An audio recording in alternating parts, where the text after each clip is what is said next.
আসসালামু আলাইকুম। এসে পড়লাম কিচেনে, রান্না করব। তাই সব কিছু আগের থেকে রেডি আছে। আমার হেল্পিং হ্যান্ড অনেকটা হেল্প করে আমাকে। সে এগুলা পরিষ্কার করে কেটে ধুয়ে রেডি করে রেখেছে। আমি জাস্ট এখন রান্না করব। আমি কি রান্না করব এখন? শিং মাছ ভুনা করব, দেশি চিকেন রান্না করব। সব কিছু রেডি করে রেখেছে। জাস্ট আমি এখন শুধু রান্নাটা বসাবো আর আপনাদের সাথে গল্প করব। সামনে কোরবানি ঈদ, আপনাদের কাছে চেষ্টা করব গ্রামে চলে যাব, কারণ গ্রামে চলে যাই কোরবানিতে, শ্বশুর শাশুড়ির সাথে ঈদটা কাটাই। এটা হলো আসলে মজার বিষয়।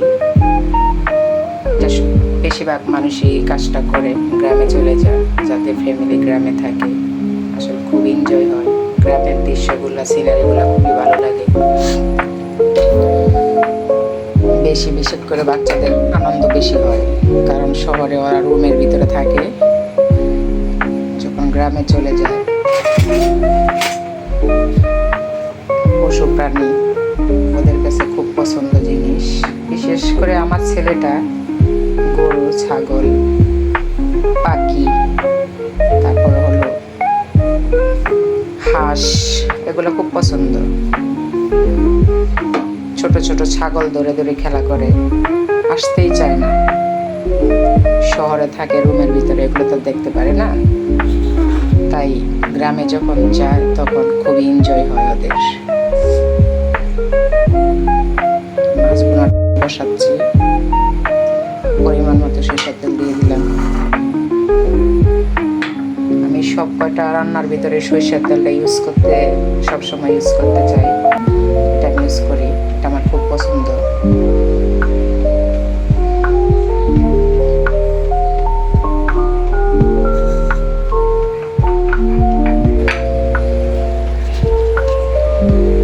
আসসালামু আলাইকুম। এসে বললাম কিচেনে, রান্না বাড়া করবো। এখানে সব কিছু রেডি আছে। শিং মাছ ভুনা করবো। এটা হলো চিকেন, দেশি চিকেন রান্না করবো। এখানে হেল্পিং হ্যান্ড আমাকে অনেক হেল্প করে, সব কিছু কেটে ধুয়ে রেডি করে রেখেছে। এখন জাস্ট আমি রান্না করবো আর আপনাদের সাথে বলবো, কারণ সামনে কুরবানি ঈদ। অনেকে গ্রামে যাবেন, অনেক আনন্দের বিষয়। কয়টা আস্তা জিরে দিয়ে দিলাম। আমি সব কয়টা রান্নার ভিতরে আস্তা জিরা দিতে সবসময় আস্তা জিরাগুলো দিই।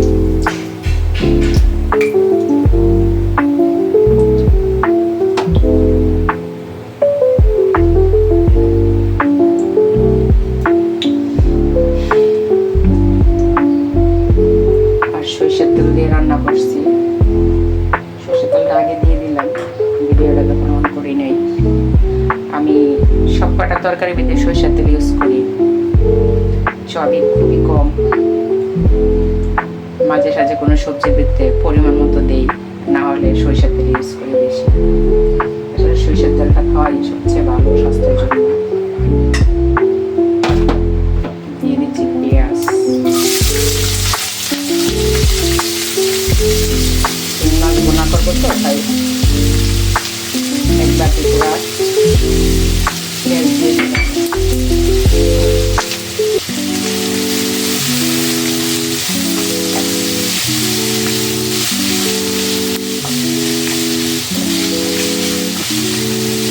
সামনে কোরবানি ঈদ, সবাই গ্রামে যাবে।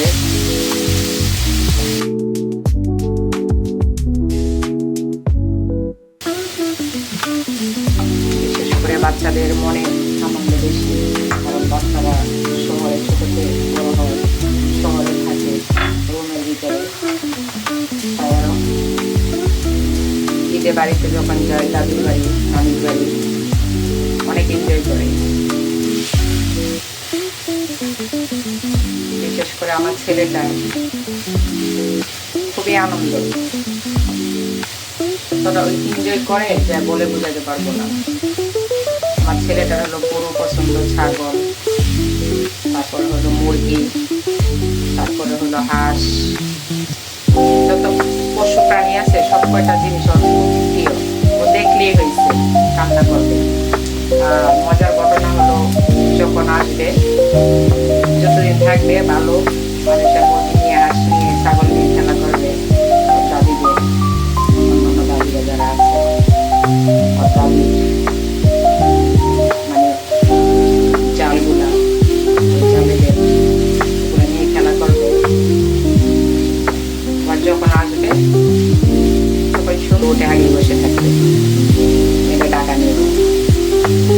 ওর এই অবস্থা দেখে সবাই হাসাহাসি করে। শহরের বাচ্চা তো এগুলা আসলে খুব পছন্দ, যতবারই আসে একটা করে মুরগি নিয়ে আসে। কিন্তু আসলে দুঃখের বিষয়, মুরগিগুলা যখন নিয়ে আসে খুব ভালো থাকে, কিছুদিন যায় মুরগিগুলো অসুস্থ হয়ে যায়। কারণ এগুলো গ্রামে ওগুলো ছেড়ে রাখে, পোকামাকড় খায়, আর শহরে তো বন্দি থাকে, এর জন্য অসুস্থ হয়ে যায়। কিন্তু বাচ্চা মানুষ তো সেটা বোঝে না, পালতে হয় সেটা তো ছোট জ্ঞান আসে নাই, সেজন্য বুঝতে পারে না। যে কটা মুরগি এই পর্যন্ত নিয়ে আসছে আসলে একটাও ও খেতেও পারে নাই, আর ওগুলো যে পারলে বড় করবে সেটাও হয় না।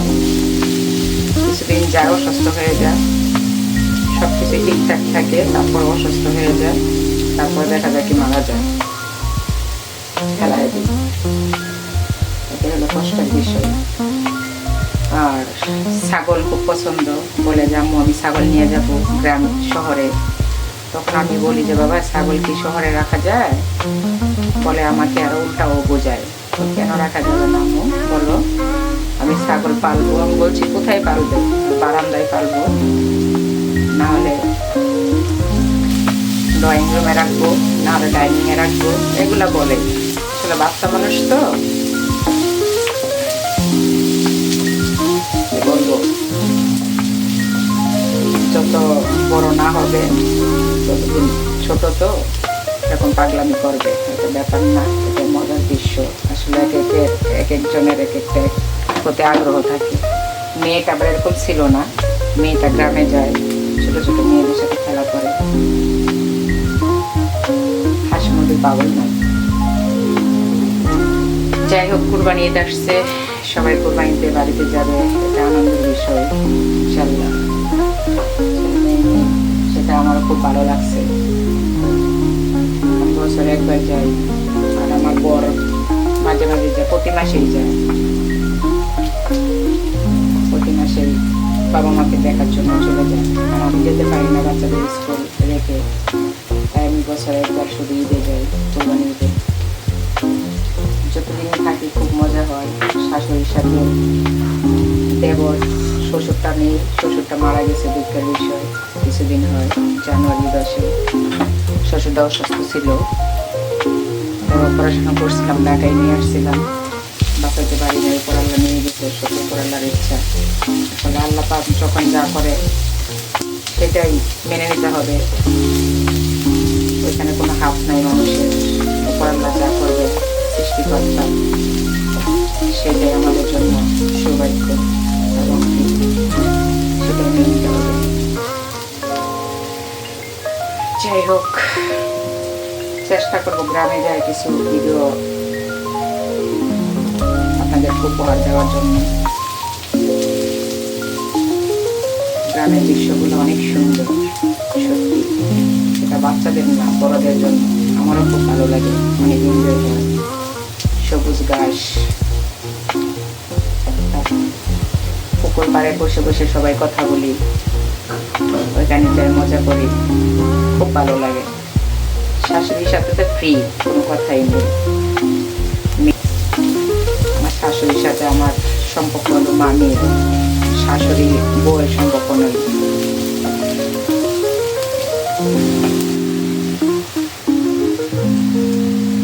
সরি, ভিডিওটা অফ হয়ে গেছিল, একটা কল আসছিল, আমার বড় কল দিয়েছিল, তাই রিসিভ করতে যা ভিডিওটা অফ করে দিয়েছিলাম।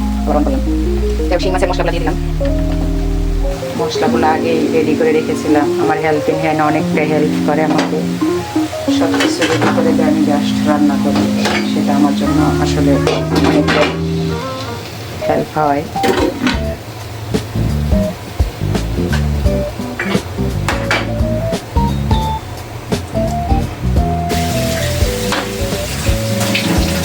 মশলাটা কষানো হয়ে গেছে, এখানে একটু পরিমাণ মতো পানি দিয়ে দিচ্ছি।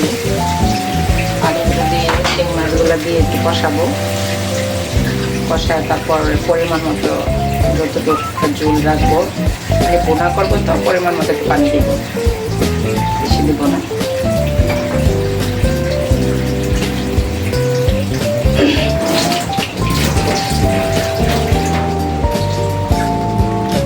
শিং মাছগুলো দিয়ে দিচ্ছি, পানি এটা মাছ খেতে চায় না, বিষয় মাছ খেতে রান্না করে ছোটো থেকে মাছ খেতেই যায়। চিকেন রান্না করে, বেশি চিকেন রান্না করে সেই চিকেন দশ খায়, তো মাছ দেখে রান্না করে।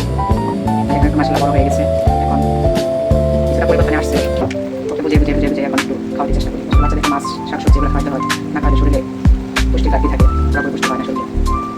বাচ্চারা তো খেতে চাবেই না, মায়েদের চেষ্টা করতে হবে, মায়েদের কাজে দেবে বাচ্চাদের প্রতি কেয়ার করা। আমরা যারা মায়েরা আছি, বাচ্চার প্রতি কেয়ার করা সেটাই আমাদের হলো দায়িত্ব।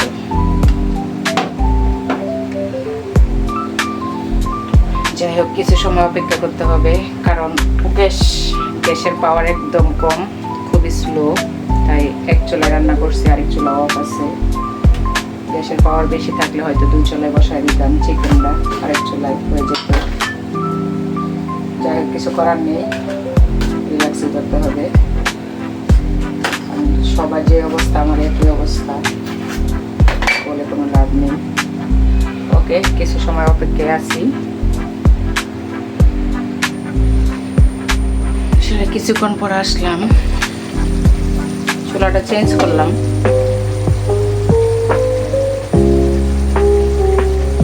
গরম পানি ইউজ করতেছি। আসলে কি বলবো, গ্যাসের তাপমাত্রা একদম কম, বেশি ঝোল দিলে তো সেটা যে আজকে রান্না হবে এরকম কিছুই না, কম করে একটু ঝোল দিয়ে দিলাম।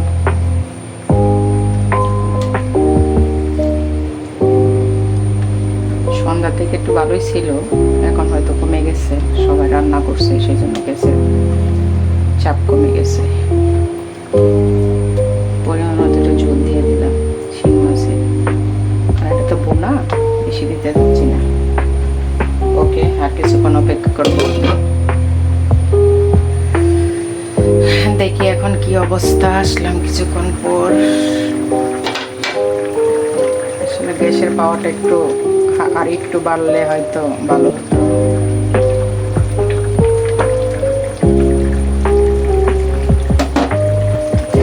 এখন দিয়ে দিব কাঁচামরিচ, কারণ আমি সব কটা তরকারির ভিতরে কাঁচামরিচ নামানোর আগে দিই, সেটা আমি আগের ভিডিওতে বলছি। কাঁচামরিচের ফ্লেভারটা আমার কাছে খুবই ভালো লাগে।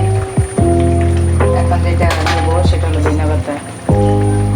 আমি ধনিয়া পাতাটা আমার রুমে সবসময় রাখার চেষ্টা করি। আমি সব কটা সবজি হোক, মাছ বোনা হোক, মানে সব কটা তরকারিতে ইউজ করি ধনিয়া পাতা। সেটা 12 মাস যতদিনই পাওয়া যায়, শীত আর গরম নেই, ধনিয়া পাতাটা আমার লাগবেই। ধনিয়া পাতা দিয়ে দিলাম।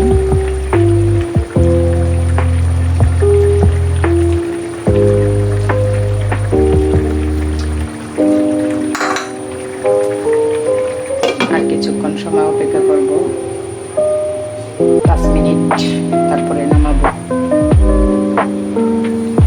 5 মিনিট পরে এসে পড়লাম, এখন নামানোর পালা। নামাবো হয়ে গেছে আমার সেই শিং মাছ